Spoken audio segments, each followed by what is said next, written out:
5 سنين بحاول اكون صانع محتوى. في الفيديو ده هحكي لك عن شويه حاجات: 1 امتى بدات، 2 وقفت امتى وليه، 3 تاثير كلام الناس عن هوايتك، 4 الهوايه وتضييع الوقت ومصدر الدخل، 5 ليه رجعت اعمل فيديوهات، 6 واهميه ان يبقى عندك هوايه.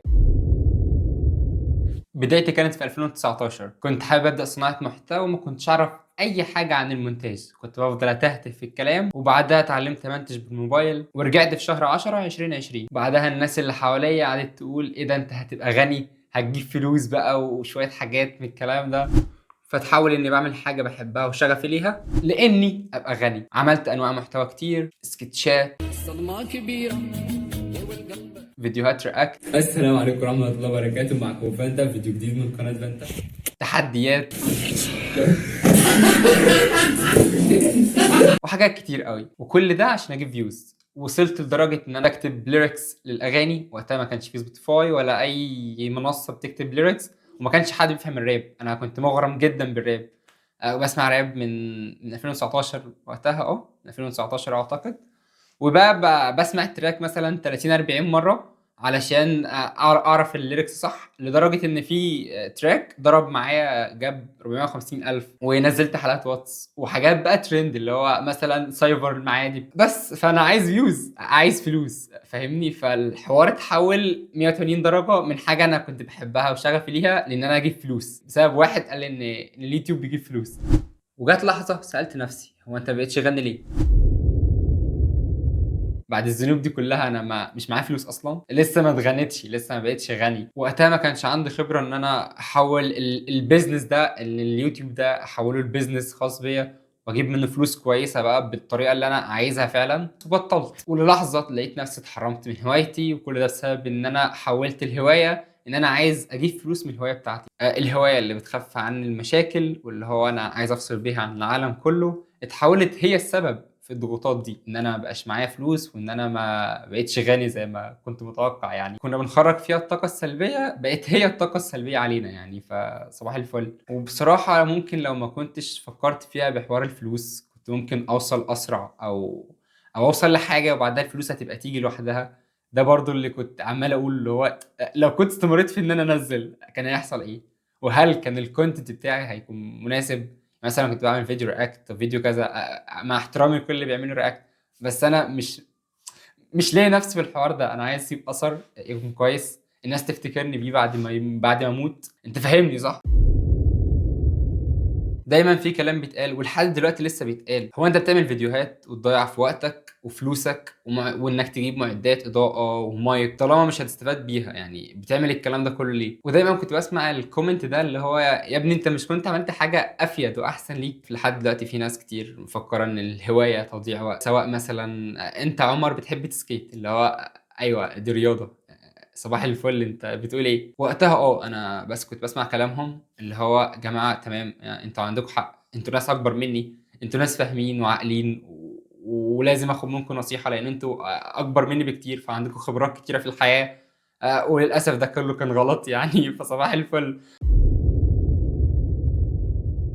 في ناس تانية اللي هو شايفه هوايه مثلا اللي هو انك تقرا روايات، ده حاجه مش مفيده، او ترسم. طالما الفكره دماغهم مادي بحت، اللي هو طالما مش هتجيب عليك فلوس وقتي خلاص انت ما تعملهاش. انت بتضيع وقتك، بتضيع فلوسك، بتضيع اي حاجه. سواء هترسم فانت بتجيب اقلام، بتجيب حاجات انا ماليش علاقه بيها. والمشكله ان كل هوايه لها اثباتات علميه ان هي مهمه جدا كمان، وانها مش تضييع وقت زي ما هما بيفكروا يعني. ومش شرط ان انا العب سكيت مثلا اللي هو اكون محترف بقى وافتح اكاديميه واتصنف الاول على العالم والاول على السبع قارات زي ما بيقولوا، وابدا اجيب منها فلوس بقى والكلام ده كله. هي مجرد هوايه انا بعملها في وقت فراغي لان انا حاببها. الناس بتقتصر ان هي انت داخل نازل تضيع وقتك بس. لا، هو انا عن نفسي كعمر السكيت عرفنا على ناس، كونت كوميونتي، سواء تيم كذا او تيم كذا او تيم كذا، وكل الناس دي على راسي وبحبهم جدا لحد النهارده، وهم اللي شكلوا شخصيتي اللي انا فيها دلوقتي. ومن غيرهم ما كنتش هبقى في المكان اللي انا فيه حاليا. يعني اللي هو انت كبشري لازم تبقى في كوميونتي، فاهم؟ وهوايات غيرها كتير يعني. المشكله بس ان احنا بنقتصر الهوايات، اللي هو انا بعمل حاجه فانت عشان تعمل حاجه لازم تجيب منها فلوس. وقتي ما جبتش منها فلوس خلاص ما تعملهاش. والمشترك في كل الهوايات اللي احنا بنتكلم عنها، سواء رسم، سكيت، او ان انا اقرا روايه، أو أي هواية يعني السباحة، أي حاجة إنها بتخلّيك فرحان وتخلّيك الشخص السعيد اللي ما فيش زيّك اتنين. أنت مجرّد ما بتبدأ فيها أنت بتبقى مبسوط جدًا، اللي هو ده حتى أمّا أنا باحكي عنها دلوقتي أنا مبسوط أوي إن أنا كنت بskate أو. فالموضوع يعني يستاهل الوقت اللي بيضيع عليه. أنا كعمر دلوقتي باصوّر فيديو أنا مبسوط، مبسوط بالفيديو اللي أنا باصوّره، ودايمًا بييجي في بالي سؤال اللي هو يا ترى الإحساس الفرحة اللي أنا فيه دلوقتي ده، يعني ما يستاهلش كل جنيه بيتصرف فيه؟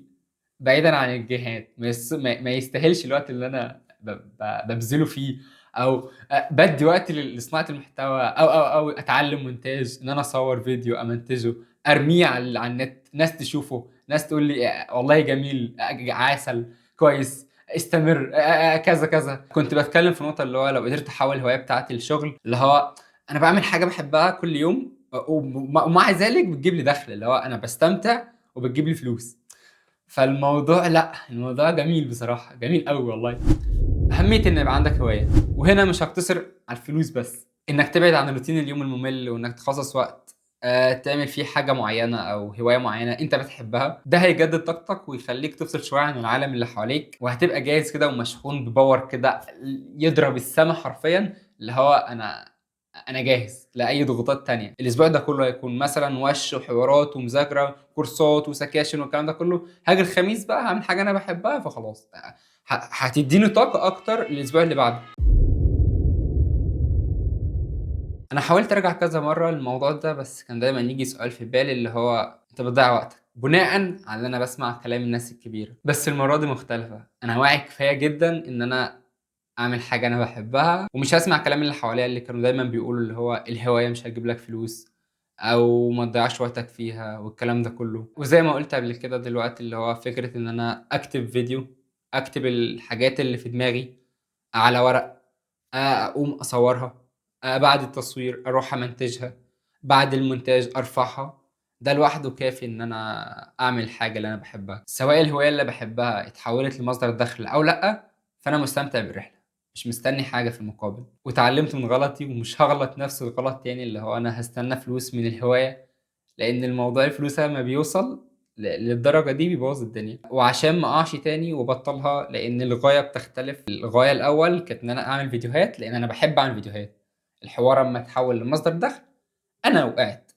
وقعدت أجري على الviews والشهرة أو الترندات والكلام ده كله. ودي كانت حلقة بسيطة من شرارة التغيير، والسلسلة دي أنا باطلّع فيها أفكاري بقى على ورق حرفيًا. لأ، أنا باترجم الورق ده وأحطها بحيث أمّا أوصل كمان كام سنة أنا فعلًا كان تفكيري كذا ووصلت لكذا. وكان معاك عمر أبو رزق، أتمنى تكون الحلقة عجبتك. ما تنساش الcomment بتاعك لإن ده بيدعمني معنويًا قبل ما هيدعم القناة إن الفيديو ينتشر والكلام ده كله. و واعمل سبسكرايب أو اشترك في القناة. سلام. أنت قاعد ليه لسه؟ ما تقوم. قوم يا اسطى شوف اللي وراك. قوم اعمل حاجة، قوم. يا اسطى قوم يا اسطى. ما تفضلش قاعد كده ممكن؟ سلام. تاني، تاني، ما تقوم بقى. باي. أنا جاي لك بعد ما خلّصت مونتاج الفيديو، عايز أقول لك إن أنا هاعمل مسابقات الفترة الجاية، مسابقات كتير، مسابقات كتير أوي. وبما إنك وصلت لحد هنا فأنت شكرًا ليك جدًا. وأنت أول حد كده تعرف إن في مسابقات. المسابقات دي هتكون على إنستا، هتروح هتعمل لي مثلًا follow هناك. كل حاجة في الdescription يعني أوكي. كده أنا داخل الجيش الفترة الجاية، فعلى ما أطلع من الجيش هانقي بقى إيه، أنا كده هاصور فيديوهات كتير حلو، وهانزّلها. وبعد ما أنزّل الفيديوهات دي هاقول لك مثلًا في كل فيديو اعمل كذا، اعمل كذا، اعمل كذا. بعد ما أطلع هاختار كذا حد من كل post مثلًا هانزّله، أو كل حاجة أنا هاقول لك اعملها. بس. وأكتر حد أكيد يعني مساهم في الحاجات دي هو اللي هيكسب. ومش هاكسّب واحد، لأ أنا هاكسّب 10، 12، 14، 16 مثلًا يعني. ممكن. باي بقى، المرّة دي بجد.